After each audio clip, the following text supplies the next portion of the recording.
Welcome to रीडेक्स। तो चलिए दोस्तों, आज की कॉमिक शुरू करते हैं। आज की कॉमिक्स का नाम है महामानव। इस कॉमिक्स के मेन कैरेक्टर में है सुपर कमांडो ध्रुव और ये कॉमिक्स प्रकाशित हुई थी राज कॉमिक्स के अंतर्गत। ये एक एक्शन और थ्रिलर से भरपूर कॉमिक्स है। तो चलिए दोस्तों, ज्यादा देरी ना करते हुए शुरू करते हैं इस एक्शन से भरपूर खतरनाक कॉमिक्स को, जिसका नाम है महामानव। महामानव सुपर कमांडो ध्रुव।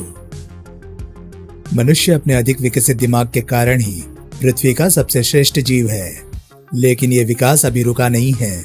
समय के साथ साथ मनुष्य का दिमाग और भी विकसित होता जा रहा है और इसी विकास की अंतिम सीढ़ी है महामानव, जो अपनी मानसिक शक्तियों से मौसम को बदल सकता है, तारों को हिला सकता है और किसी के भी दिमाग को अपने कब्जे में ले सकता है।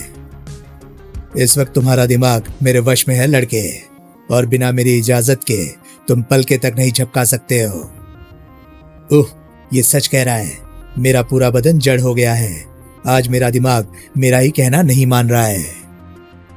संसार का कोई सबसे वीरान इलाका कोई है तो वो है उत्तरी ध्रुव का बर्फीला इलाका।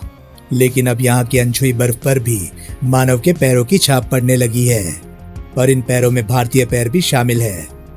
हमारे नए स्टेशन के लिए ये स्थान कैसा रहेगा नारायण? बहुत अच्छा। ये स्थान थोड़ी ऊंचाई पर भी है कैप्टन सिंह। इससे हमको दूर दूर तक सर्वेक्षण करने में काफी आसानी होगी। लेकिन ये देखिए कैप्टन, ये तो ग्रेफाइट है, यानी ज्वालामुखी का जमा हुआ लावा। हाँ सर, मेरा ख्याल है कि इस समय हम एक मृत ज्वालामुखी के ऊपर खड़े हैं। तुम ठीक कह रहे हो राघव, लेकिन यह ज्वालामुखी अब मर चुका है। दोबारा इसके फट पड़ने की संभावना शून्य है। हम अपना स्टेशन यहीं पर बनाएंगे और शीघ्र ही एसिटिलीन टॉर्चों की तेज गर्मी बर्फ को तेजी से पिघलाने लगी। बर्फ की कठोर सतह पर लोहे के गर्डर गाड़ने के लिए गड्ढे बनने लगे और तभी पूरी जमीन हिल उठी। ये क्या? भूकंप तो नहीं आ रहा है? लेकिन आने वाली मुसीबत भूकंप जितनी मामूली नहीं थी। इस मुसीबत का एक सिर था और साथ में पूरा शरीर भी। चिया! हे भगवान, अब तू ही रक्षा करना। लेकिन कैप्टन सिंह, ये तो एक मांसाहारी डायनासोर है, टायरेनोसोरस रेक्स। लेकिन ये यहाँ? राघव, तुरंत संदेश भारत भेजो। इसके आगे कैप्टन सिंह को बोलने का मौका नहीं मिला और ना ही नारायणन को। Hello India headquarter, North Pole mission. हमने यहाँ पर एक डायनासोर। टायरेनोसोरस को अपनी सदियों पुरानी भूख शांत करनी थी और राघव के पास अब डरने का वक्त भी नहीं बचा था। भूख शांत हो जाने के बाद भयानक डायनासोर एक तरफ बढ़ा और दो पैरों के पास पहुंचकर पालतू कुत्ते की तरह शांत हो गया। और वहां से हजारों किलोमीटर दूर राजनगर के कमांडो हेडक्वार्टर में, कैप्टन, हमारे ट्रांसमीटर पर कोई अजीब सा संदेश आ रहा है। क्या? सुनो, हमारा ऑटोमेटिक टैप रिकॉर्डर संदेश दोबारा सुना रहा है। Hello India headquarter, North Pole mission. हमने यहाँ पर एक डायनासोर। धड़ाक! डायनासोर, और आज के युग में इसका क्या मतलब हो सकता है? ज्यादा माथापच्ची की जरूरत नहीं है करीम। नॉर्थ पोल मिशन के हेडक्वार्टर पहुंचकर सब 1 मिनट में समझ आ जाएगा। और वैसे भी उन तक ये मैसेज तुरंत पहुंचाना बहुत आवश्यक है। और लगभग आधे घंटे बाद, hello India headquarter, North Pole mission. हमने यहां पर एक डायनासोर। बस हमारे ट्रांसमीटर ने इतना ही संदेश ग्रहण किया है सर। ये संदेश तो हमारे ट्रांसमीटर पर भी आया है और ये हमारे नॉर्थ पोल मिशन के रेडियो मैन राघव की आवाज है। लेकिन इस संदेश का क्या मतलब हो सकता है? डायनासोर और इस युग में ये तो असंभव है। बात तो सही है सर। जहां तक मैं जानता हूं, डायनासोर आज से 150 करोड़ साल पहले इस पृथ्वी पर पाए जाते थे। हाँ, और वे सारे के सारे अचानक ही खत्म हो गए। क्यों और कैसे, ये कोई नहीं जानता। इस संदेश से ये भी साफ है कि हमारा पूरा अभियान दल किसी भयानक विपत्ति में घिरा हुआ है। उनको तुरंत मदद पहुंचानी बहुत जरूरी है और किसी भी सहायता दल को तैयार करने में वक्त लगेगा। सर, अगर आप इजाजत दें तो मैं तुमसे यही कहना चाहता था ध्रुव, पर यह जानते हुए भी कि वहां पर जान का खतरा हो सकता है, तुम जाने को तैयार हो? सर, मैं सिर्फ उन जगहों पर ही जाना पसंद करता हूँ जहां पर जान का खतरा हो, और किसी जगह पर मेरा क्या काम। मैं जानता हूं ध्रुव कि अगर कोई ये काम कर सकता है तो वो तुम हो। मेरे साथ आओ, मैं तुम्हारे लिए तुरंत एक रिलीफ प्लेन का इंतजाम करता हूं। और शीघ्र ही ध्रुव अपने फर्ज को निभाने के लिए पृथ्वी के उत्तरी छोर की तरफ बढ़ चला, जहां पर दूर दूर तक बर्फ के ठंडे सन्नाटे के अलावा और कुछ नहीं दिख रहा था। डायरेक्टर साहब के अनुसार तो अभियान दल को यहीं कहीं होना चाहिए। हाँ, वे रहे उनके उपकरण। मुझे भी प्लेन को यहीं उतारना चाहिए, लेकिन ध्रुव को प्लेन उतारने की मेहनत नहीं करनी पड़ी। गर ये क्या? मुझे तो अपनी आंखों पर यकीन नहीं हो रहा है। ध्रुव ने बड़ी मुश्किल से रिलीफ प्लेन को डायनासोर के बढ़ते जबड़े से बचाया, लेकिन डायनासोर की पूंछ पर उसका ध्यान नहीं था। हवाई जहाज के पीछे एक जबरदस्त टक्कर लगी। तड़ाक! हवाई जहाज कुछ क्षणों के लिए ध्रुव के नियंत्रण से बाहर हो गया, लेकिन उसने शीघ्र ही प्लेन पर काबू पा लिया। इस पर तो पिस्तौल की गोलियों का भी कोई असर नहीं होगा। मैं इस दुर्लभ जीव को खत्म करना तो नहीं चाहता, लेकिन बिना इसको खत्म किए मैं अभियान दल की तलाश करने के लिए उतर भी तो नहीं सकता। ध्रुव ने रिलीफ प्लेन का रुख सीधे डायनासोर की तरफ मोड़ दिया। रिलीफ प्लेन तेजी से डायनासोर की तरफ बढ़ा और उसी क्षण ध्रुव प्लेन से बाहर कूद पड़ा। लेकिन न जाने कैसे डायनासोर तक पहुंचने से पहले ही प्लेन के टुकड़े टुकड़े हो गए। अब ध्रुव के सामने साक्षात मौत खड़ी थी और उससे बचने का शायद कोई रास्ता भी नहीं था। लेकिन ध्रुव ने बड़ी मुश्किल से अपने होशो हवास कायम रखे। अब मुझको सिर्फ लोहे का ये रस्सा ही बचा सकता है, जिसका प्रयोग शायद यहाँ पर स्टेशन बनाने में किया जाने वाला था, लेकिन अब ये मेरी जान बचाने के काम आएगा। ध्रुव की शक्तिशाली बाहों ने लोहे के रस्से को डायनासोर की गर्दन तक उछाल दिया और फिर रस्से के दूसरे छोर को पकड़कर ध्रुव का बदन हवा में उछला। उसका सर्कस में सधा हुआ शरीर फिरकी की तरह हवा में घूमने लगा और भयानक डायनासोर टायरानोसोरस की गर्दन एक मजबूत सिकंजे में कसने लगी। उसका दम घुटने लगा। आखिरकार उसके कांपते पैरों ने भी उसका साथ छोड़ दिया और डायनासोर का विशाल शरीर एक कटे हुए वृक्ष की तरह बर्फ पर आ गिरा। लगता है कि यह बेहोश हो गया है। मेरी योजना सफल रही। इससे पहले कि यह बदसूरत होश में आए, मुझे इसको बांध देना चाहिए। और तभी, शाबाश मानव, आज तुमने मुझे वो दृश्य दिखाया जो मैं कभी सोच भी नहीं सकता था। ये क्या? ऐसा लगता है मानो कोई मेरे दिमाग के अंदर से बोल रहा हो। तुमको ठीक महसूस हो रहा है मानव? तुम इसको टेलीपैथी या मानसिक संपर्क कहते हो। अपने पीछे मुड़कर देखो। ध्रुव मुड़ा और वो आश्चर्य से जड़ हो गया। तुम कौन हो? आप बोलो मानव। अपने से बड़ों की इज्जत करना सीखो, खास तौर से उसकी जो तुमसे लगभग 200 करोड़ साल बड़ा है। 200 करोड़ साल? आश्चर्य मत करो, मैं मनुष्य का भविष्य हूं। मनुष्य आज से करोड़ों साल बाद मुझ जैसा ही दिखेगा। लेकिन तुम, मेरा मतलब आप यहाँ कैसे आए? यानी आप समझे ना? हाँ, लेकिन मैं तो यहाँ पर हमेशा से था। आए तो तुम मानव हो। वैसे मेरे जन्म की बात बहुत पुरानी है, अब तो ठीक से याद भी नहीं, लेकिन इतना याद है कि उस वक्त पृथ्वी पर जीवन की शुरुआत ही हुई थी। सारे महाद्वीप एक साथ जुड़े हुए थे, यानी कि सारी जमीन एक ही स्थान पर थी। सूर्य उस वक्त आज की तुलना में दुगनी तेजी से चमकता था। पृथ्वी पर वायुमंडल भी बहुत पतला था। इसी कारण सूर्य की जीवनदायी किरणें पृथ्वी तक पूरी तरह से पहुंचती थी। सूर्य की इन रहस्यमय जीवनदायी किरणों के कारण पृथ्वी पर जीवन बहुत तेजी से शुरू हुआ। मैंने अपना जीवन एक अकेली कोशिका से शुरू किया था, जो न जाने कैसे उत्तरी ध्रुव तक पहुंच गई थी। सूर्य की किरणों से हर दिन मुझ में इतना परिवर्तन हो जाता था जितना आज शायद 1 लाख वर्षों में भी ना होता। न जाने कितने चरणों से गुजरकर मैं आखिरकार मानव रूप में पहुंचा। लेकिन मेरा विकास यहीं समाप्त नहीं हुआ। मेरा मस्तिष्क विकसित होता ही चला गया और आखिरकार मुझ में इतनी मानसिक शक्तियां विकसित हो गई कि मैं यहाँ पर बैठे बैठे एक सितारे को भी मानसिक तरंगों से नष्ट कर सकता था। लेकिन चूंकि मेरा विकास बर्फीले प्रदेश में हो रहा था, इसलिए मुझसे जरा सी भी गर्मी बर्दाश्त नहीं होती थी। गर्मी मेरे दिमाग पर बेहोशी का असर कर देती है इसलिए मुझे पृथ्वी के गर्म प्रदेशों में विकसित हो रहे प्राणियों के बारे में कोई जानकारी नहीं थी। दरअसल जब मेरा विकास ध्रुव प्रदेश में हो रहा था, उस वक्त सूर्य की किरणें गर्म प्रदेशों में भीमकाय जानवर पैदा कर रही थी। वे जानवर जिनको तुम डायनासोर कहते हो। और जब तक मुझे इस बात का ज्ञान होता, ये जीव पूरी पृथ्वी पर छा चुके थे।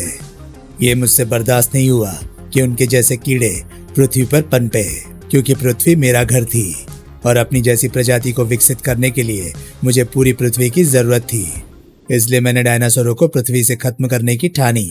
ये काम मेरे लिए मामूली सा था। चूंकि सारे डायनासोर गर्म प्रदेश के प्राणी थे, इसलिए उनसे ठंड सहन नहीं होती थी। ये सोचकर मैंने अपनी मानसिक तरंगों की मदद से पूरी पृथ्वी को बर्फ से ढकने की योजना बनाई। मैंने अपनी मानसिक तरंगों को केंद्रित किया और पूरी पृथ्वी पर धीरे धीरे से बर्फ ढकने लगी। डायनासोर बिलबिलाकर इधर उधर भागने लगे, लेकिन वे जहां भी जाते उनको बर्फ ही बर्फ मिलती। वे सब कीड़ों की तरह एक एक करके मरने लगे और आखिरकार पृथ्वी साफ हो गई। मैं जानता हूं इस युग को हम लोग हिमयुग या आइस एज कहते हैं, लेकिन फिर क्या हुआ? तभी एक दिन मुझको बर्फ में दबा एक गोला दिखाई पड़ा। मुझ में ये जानने की उत्सुकता हुई कि ये क्या है। मैंने उसे उठा लिया और यही मुझसे गलती हो गई। वो गोला वास्तव में एक टायरेनोसोरस का अंडा था, जो न जाने कैसे जिंदा बच गया था और भटकते भटकते उत्तरी ध्रुव तक आ पहुंचा था। वो मुझको अंडा उठाते देखकर मुझ पर तेजी से लपका, गर्र। और इससे पहले कि मैं अपनी मानसिक शक्तियों को केंद्रित कर पाता, मुझे एक जोरदार टक्कर लगी। मेरा सिर चकराने लगा, इसलिए मैं मानसिक तरंगों को हमले के लिए फोकस नहीं कर पाया और अपने बचाव में भागा। और घबराहट में मैं एक बड़े से गड्ढे में आ गिरा। बदकिस्मती से वो गड्ढा एक ज्वालामुखी का मुहाना था। मुझ पर सिर की चोट और तीव्र गर्मी के कारण बेहोशी छाने लगी, लेकिन बेहोश होते होते भी मैंने अपने आप को मानसिक तरंगों के गोले में ढक लिया। इस पूरी घटना के दौरान वो अंडा मेरे हाथ में ही था और फिर मैं करोड़ों साल के लिए सो गया। इस दौरान ये अंडा भी फूट गया और डायनासोर अपनी नींद में ही बढ़ता चला गया। मेरी नींद करोड़ों साल बाद तब टूटी जब 3 मानवों ने ज्वालामुखी के मुहाने पर जमी बर्फ में गड्ढा किया और उनको डायनासोर ने खा लिया। हे भगवान, और तुमने उन लोगों को बचाने की कोशिश तक नहीं की? क्या जब कोई छिपकली कीड़े को खा रही होती है तब तुम उसे बचाने की कोशिश करते हो? यानी तुम्हारी नजर में हम मानव कीड़े हैं? याद रखो कि तुम भी मानव ही थे। तुम मानव भी तो कभी बंदर थे, लेकिन फिर भी तुम लोग बंदरों को मारने में कोई बुराई नहीं समझते। अच्छा रहने दो। बस ये बताओ कि तुम्हारे जैसा तीव्र विकास सिर्फ उत्तरी ध्रुव पर ही क्यों हुआ? पृथ्वी के अन्य भागों में यह विकास धीरे क्यों हुआ? क्योंकि उत्तरी ध्रुव पर पूरे 6 महीने तक दिन रहता है मूर्ख, और उस वक्त सूर्य की लगातार 6 महीने तक पड़ने वाली किरणें विकास की गति को लाख गुना बढ़ा देती थी। इसलिए मेरा विकास इतनी तेजी से हुआ। लेकिन मेरी बेहोशी के दौरान पृथ्वी पर पेड़ पौधे तेजी से बढ़ने लगे। तरह तरह की गैसें वायुमंडल में शामिल होने लगी। वायुमंडल घना होने लगा और अब तो हालत ये हो गई है कि सूर्य की उन जीवनदायी किरणों का 99% भाग तो वायुमंडल के पार आ ही नहीं पाता है। इसलिए आज मनुष्य का विकास बहुत धीरे हो रहा है। पर अब मैं आ गया हूं तो मानवों की चिंता की आवश्यकता नहीं है। मैं अपनी मानसिक शक्तियों से वायुमंडल को फिर से इतना हल्का कर दूंगा कि पृथ्वी पर सूर्य की किरणें फिर से पूरी तरह से आ सके, ताकि विकास की गति फिर से तेज हो सके। लेकिन इससे तो हम मनुष्य दम घुटकर मर जाएंगे। मर जाने दो। जो भी प्रगति की राह में रोड़े अटकाएगा उसे मरना ही पड़ेगा। पर एक बात बताओ, मैंने अब तक जो कुछ देखा है उससे तो यही पता लगता है कि मनुष्य ज्यादा ठंड नहीं सह सकता है। लेकिन तुम इतनी ठंड में बिना किसी गर्म कपड़े के कैसे खड़े हो? ये मेरी बहन श्वेता द्वारा बनाए गए एक इलेक्ट्रॉनिक यंत्र का कमाल है। लेकिन ये बात तो तुम मेरे दिमाग में पढ़ सकते थे। नहीं, मैं सिर्फ वही विचार पढ़ सकता हूँ जो तुम सोचते हो। चूंकि इस वक्त तुम ये बात नहीं सोच रहे थे, इसलिए मैं ये नहीं पढ़ पाया। लेकिन बस, अब बातें बहुत हो गई। मेरी मानसिक तरंगों ने पृथ्वी का चप्पा चप्पा छान लिया है। अब मैं तुमको वहां भेजता हूँ जहां से पूरी पृथ्वी को मेरे जागने की सूचना मिल जाएगी। लेकिन कैसे? मेरा हवाई जहाज तो नष्ट हो गया है। मैं तुमको उन मानसिक तरंगों द्वारा ही भेजूंगा जिनसे मैंने तुम्हारा यान नष्ट किया था। और अगले ही पल ध्रुव को अपने जीवन का सबसे आश्चर्यजनक अनुभव हुआ। इसके पहले कि वो कुछ समझ पाता, उसने अपने आप को समुद्र के ऊपर उड़ता हुआ पाया। ध्यान से सुनो मानव, मैं तुमको सिर्फ 2 दिन का समय देता हूँ। तुमको इन 2 दिन में मुझे ये बताना है कि पृथ्वीवासी क्या चाहते हैं, मुझसे सहयोग या अपनी मौत। इसी वक्त इटली के एक विशाल मैदान में विश्व कप फुटबॉल का फाइनल मैच खेला जा रहा था, जिसको स्टेडियम में उपस्थित लाखों दर्शकों के अलावा लगभग पूरा विश्व टेलीविजन पर देख रहा था। और तब कई अरब आंखों ने वो दृश्य देखा जिसके सामने फुटबॉल का रोमांच फीका पड़ गया। तभी एक आवाज गूंजी, विश्व भर के मेरे भाइयों और बहनों, मैं भारत देश का एक वासी कमांडो ध्रुव हूँ। मुझे आप सबको वो सूचना देने के लिए भेजा गया है जिस पर हमारी प्यारी पृथ्वी का जीना या मरना निर्भर करता है। और ध्रुव की पूरी बात सुनते ही पूरी दुनिया हरकत में आ गई। उस लड़के की बात सही है सर, हमारे सैटेलाइटों से ली गई फोटो उसकी बात की पुष्टि करती है। डायनासोर को देखने के बाद और किसी छानबीन की जरूरत ही नहीं है सर। कुछ ही घंटों के अंदर संयुक्त राष्ट्र संघ के कार्यालय में एक इमरजेंसी मीटिंग बुलाई गई, जिसमें लगभग सभी देशों के शासनाध्यक्ष उपस्थित थे। माननीय राष्ट्रीय अध्यक्षों, आज पृथ्वी एक बहुत बड़े खतरे का सामना करने जा रही है। हमको एक साथ मिलकर या तो इसका सामना करना पड़ेगा या एक साथ खत्म हो जाना पड़ेगा। क्या बचकानी बात है, इस वक्त हमारे पास ऐसे ऐसे हथियार हैं जिनसे हम आराम से इस महामानव को खत्म कर सकते हैं। जरूर कर सकते हैं सर, अगर हमारे हथियार उस तक पहुंच सके तो। वो महामानव अद्भुत मानसिक शक्तियों का स्वामी है। वो किसी भी हथियार को अपने तक पहुंचने से पहले ही नष्ट कर सकता है, और अगर वो चाहे तो पूरी पृथ्वी को भी एक ही बार में नष्ट कर सकता है। इस समय हमको ताकत से नहीं बल्कि अकल से काम लेना होगा और मिलकर वो रास्ता खोजना होगा जिससे हम महामानव को रोक सकें। ठीक इसी वक्त इसी पृथ्वी के एक ऐसे देश में जो दुनिया पर राज करने के सपने देख रहा था। ली, अगर हम इस महामानव को अपने कब्जे में ले लें तो इसकी मानसिक शक्तियों के द्वारा हम पूरी दुनिया को अपना गुलाम बना सकते हैं। आप हमेशा की तरह सही कह रहे हैं महामहिम, इससे आपकी दुनिया पर राज करने की इच्छा पूरी हो सकती है, परंतु कैसे? हमारे दास महान वैज्ञानिक वान द्वारा हमारे सैटेलाइट में फिट गई उस ब्रेन वॉश किरण के जरिए जो किसी भी मस्तिष्क को शून्य कर सकती है। उस महामानव के पास बहुत विकसित मस्तिष्क अवश्य है, परंतु फिर भी है तो वो मस्तिष्क ही। तुम जाओ और जाकर वॉन को तुरंत मेरे पास भेज दो और पूरी दुनिया पर राज करने के लिए तैयार रहो। और कुछ ही घंटे बाद उत्तरी ध्रुव पर स्थित एक मृत ज्वालामुखी के मुहाने पर खड़े महामानव को खतरे का आभास हुआ। मेरा मस्तिष्क खतरे की तरंगे ग्रहण कर रहा है, पर क्यों? क्या मुझ पर कोई हमला होने वाला है? और तभी क्षितिज पर एक लड़ाकू सुपरसोनिक जेट विमान उभरा। ओह, तो ये पृथ्वीवासी कीड़े मुझे खत्म करना चाहते हैं। अब तो इनको सबक देना ही पड़ेगा। और हमला शुरू हो गया, लेकिन यह घातक हमला महामानव के लिए खेल से ज्यादा कुछ नहीं था। भड़ाम! और वो ज्यादा देर खेलने के मूड में भी नहीं था। उसके मस्तिष्क से एक घातक मानसिक तरंग निकली और ठीक उसी वक्त, जल्दी वान, इस समय महामानव का पूरा ध्यान हमारे रोबोट चलित लड़ाकू जेटयान पर है। कहीं पर एक बटन तेजी से दबा और अंतरिक्ष में पृथ्वी की परिक्रमा कर रही एक सैटेलाइट का पैनल खुल गया। उसमें से एक नीली रोशनी की किरण तेजी से पृथ्वी की तरफ बढ़ चली। महामानव की मानसिक तरंग और सैटेलाइट से निकली नीली ब्रेन वॉश किरण लगभग एक ही साथ अपने अपने निशाने पर पहुंची। कड़ाक!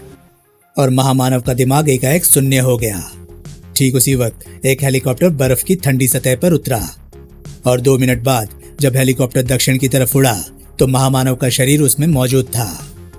और दूसरी तरफ, लेकिन हमको कोई भी कारगर योजना बनाने के लिए वक्त चाहिए। अगर हमारी योजना फेल हो गई तो हमको दूसरा मौका नहीं मिलेगा। अगर ऐसा है तो मुझको महामानव से मानसिक संपर्क करके और समय मांगना होगा। तभी अचानक, सर, महामानव का अपहरण हो गया। क्या? कैसे?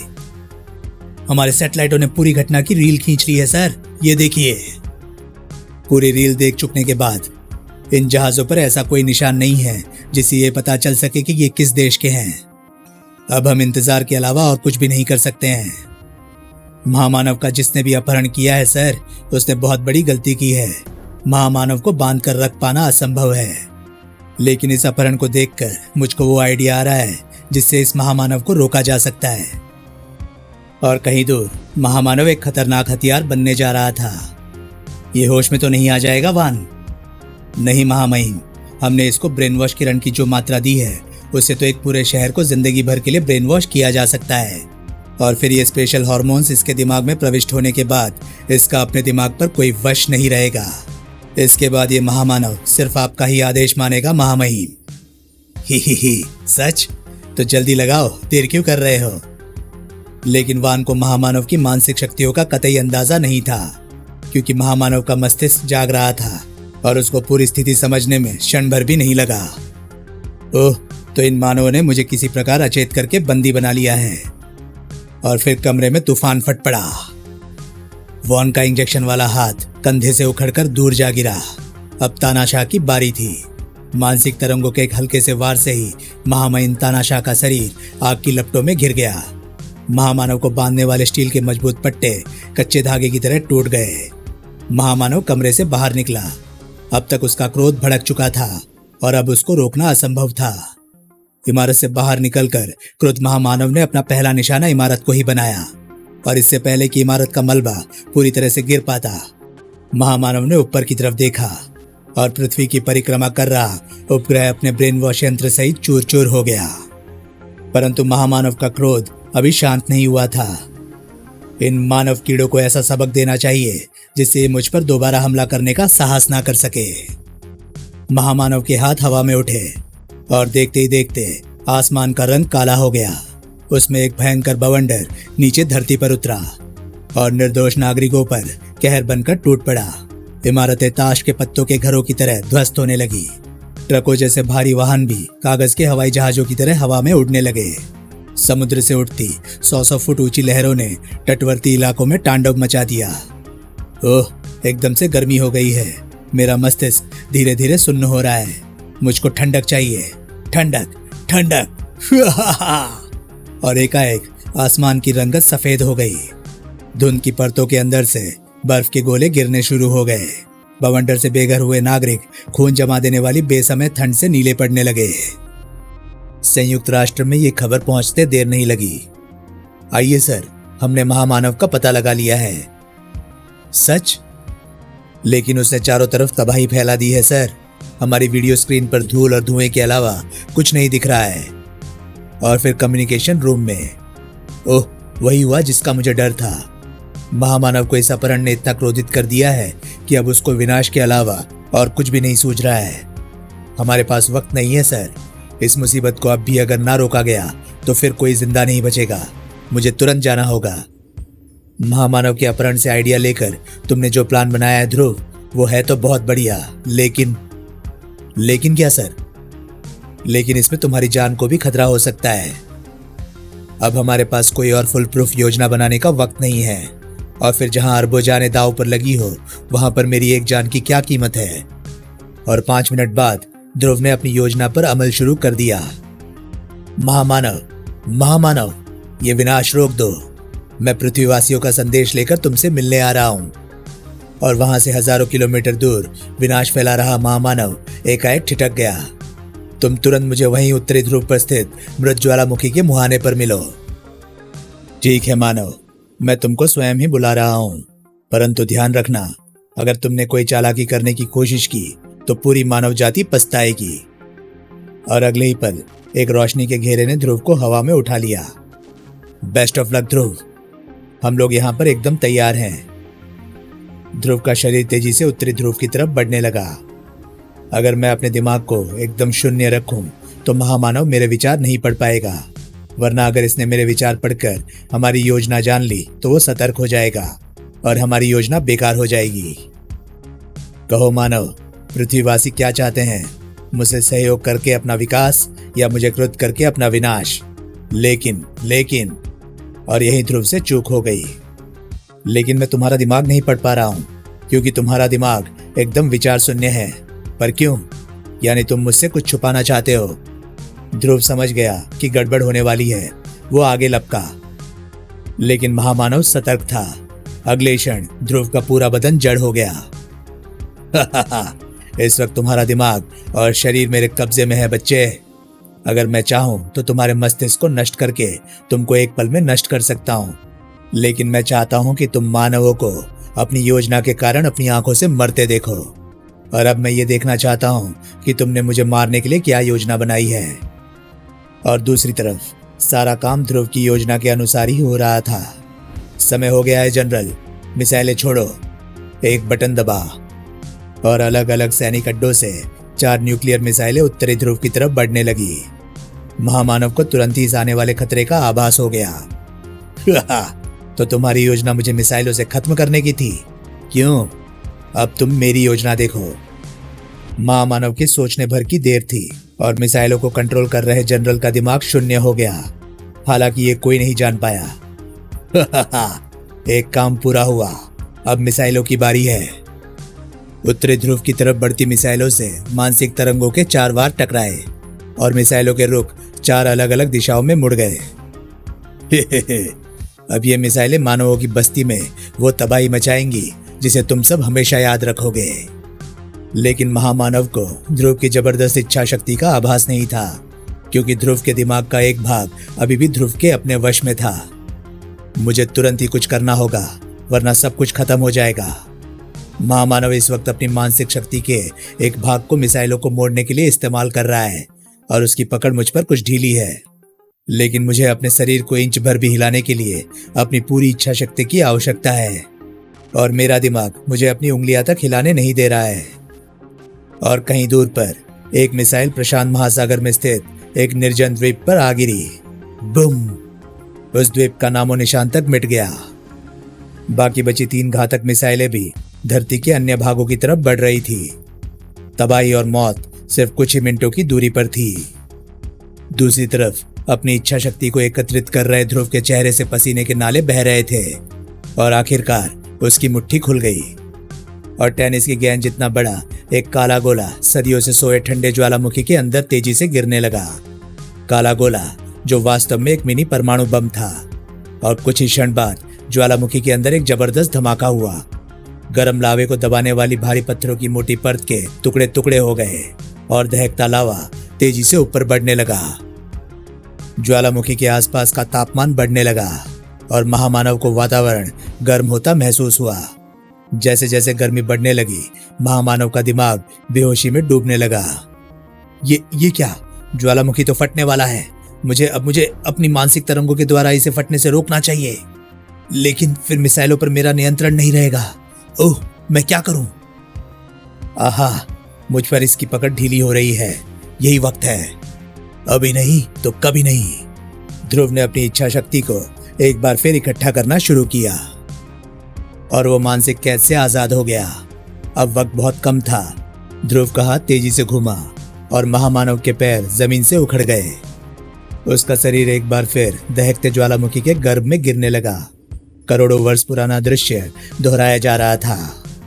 महामानव के दिमाग पर छाई बेहोशी और गहरी होने लगी, परंतु इससे पहले कि उसका पूरा मस्तिष्क बेहोशी की गिरफ्त में कैद हो पाता, उसने अपने शरीर को मानसिक सुरक्षा का कवच पहना दिया और उसी क्षण ज्वालामुखी फट गया। एक जोर का धमाका हुआ। पृथ्वी के गर्भ से हजारों टन पत्थर और राख आकाश को छूने लगे। धड़ाम! और महामानव का बेहोश मगर सुरक्षित शरीर हजारों टन भारी पत्थरों के नीचे दब गया। और ऊपर ध्रुव ने मानव जाति को तो बचा लिया था, परंतु उसका स्वयं बच पाना मुश्किल था। कहीं और मिसाइलें अब अपने निशाने से कुछ ही क्षण दूर थी कि तभी मिसाइलों के कंट्रोल पैनल पर बैठे जनरल का दिमाग महामानव की मानसिक कैद से आजाद हो गया। जनरल, ये तुम क्या कर रहे हो? हमारी 3 मिसाइलें लंदन, मॉस्को और दिल्ली की तरफ बढ़ रही है। सॉरी सर, मेरा दिमाग मेरे वश में नहीं था। मैं तुरंत मिसाइलों को अंतरिक्ष की तरफ मोड़ देता हूँ। महानगरों की गगनचुंबी इमारतों को लगभग छूती हुई घातक मिसाइलें अंतरिक्ष की तरफ मुड़ गई और अंतरिक्ष में पल भर के लिए 3 सूर्य चमके। अब पृथ्वी सुरक्षित थी, लेकिन ध्रुव नहीं। उत्तरी ध्रुव पर दहकता लावा बर्फ को भाप में बदलता हुआ ध्रुव की तरफ बढ़ रहा था। बर्फ की मोटी सतह पतली होती जा रही थी और आखिरकार ध्रुव के पैरों के नीचे की बर्फ की सतह ने जवाब दे दिया। ओह, मुझे इसी बात का डर था। तड़ाक! इतने ठंडे पानी में तो मेरा इलेक्ट्रॉनिक यंत्र भी मेरे शरीर को गर्म नहीं रख पाएगा। मेरे हाथ पैर तो अभी से सुन्न हो रहे हैं। खून का दौरा भी रुकता सा महसूस हो रहा है, पर मैं यहाँ से बाहर भी तो नहीं निकल सकता, क्योंकि गर्म लावा चारों तरफ से मेरी ओर ही आ रहा है अब थोड़ी देर में मेरे दिल की धड़कन भी बंद हो जाएगी। लगता है कि आज मेरा अंत आ ही गया। लेकिन किस्मत भी बहादुरों का ही साथ देती है। कर्नल, वो रहा ध्रुव, वो ठंडे पानी में गिरा हुआ है। ओ माय गॉड, तुरंत रस्सी को नीचे लटकाओ। अपनी आधी चेतना में ध्रुव को महसूस हुआ कि 2 हाथ उसको सर्द पानी से बाहर निकाल रहे हैं और 5 मिनट बाद गर्म कंबल में लिपटा ध्रुव गर्मा गर्म कॉफी की चुस्कियां ले रहा था। मैंने कई लड़ाइयां लड़ी हैं ध्रुव, लेकिन तुम्हारे जैसा जांबाज कभी नहीं देखा। मैं तुमको सैल्यूट करता हूं। आप तो मुझे शर्मिंदा कर रहे हैं सर। मुझे पूरा यकीन है कि अगर मेरी जगह आप होते तो आपने भी ऐसा ही किया होता। और फिर बधाई हो ध्रुव, तुम्हारा प्लान 100% कामयाब रहा। 100% तो नहीं सर, क्योंकि मेरा प्लान था कि महामानव का दिमाग मिसाइलों में उलझा रहेगा और इस बीच में अपना काम कर लूंगा। लेकिन महामानव चूंकि सतर्क था, इसलिए वो मेरा प्लान काफी हद तक समझ गया था, पर पूरा प्लान नहीं, क्योंकि सौभाग्यवश वो अंत तक यही समझता रहा कि हम उसको मिसाइलों से ही खत्म करना चाहते थे और यहीं वो मात खा गया। वैसे उस डायनासोर के क्या हाल है? हमें दुख है कि हम उसे बचा नहीं सके, लेकिन उस डायनासोर के लिए अमेरिकी सरकार ने एक नया म्यूजियम बनाने का फैसला किया है, जिसका नाम होगा ध्रुव म्यूजियम। एक ऐसे हीरो के नाम पर जिसने महामानव को खत्म करके पूरी मानव जाति को नष्ट होने से बचाया है। यहाँ पर आप शायद गलत कह रहे हैं सर, क्योंकि मुझे पूरा यकीन है कि महामानव अभी भी जिंदा है। समाप्त। तो दोस्तों, ये कहानी थी कॉमिक्स महामानव की। ये कॉमिक्स आपको कैसी लगी? प्लीज कमेंट सेक्शन में अपनी राय मुझे जरूर बताएं। और हाँ, अगर आपको मेरे वीडियोस पसंद आ रहे हैं तो प्लीज उन्हें लाइक करें और चैनल को सब्सक्राइब करें, क्योंकि मैं ऐसे कंटेंट लाता रहता हूँ। तो चलिए दोस्तों, मैं मिलता हूँ अब आपसे अगली वीडियो में। तब तक के लिए नमस्कार, गुड बाय। सेफ रहिए, खुश रहिए, मजे करिए।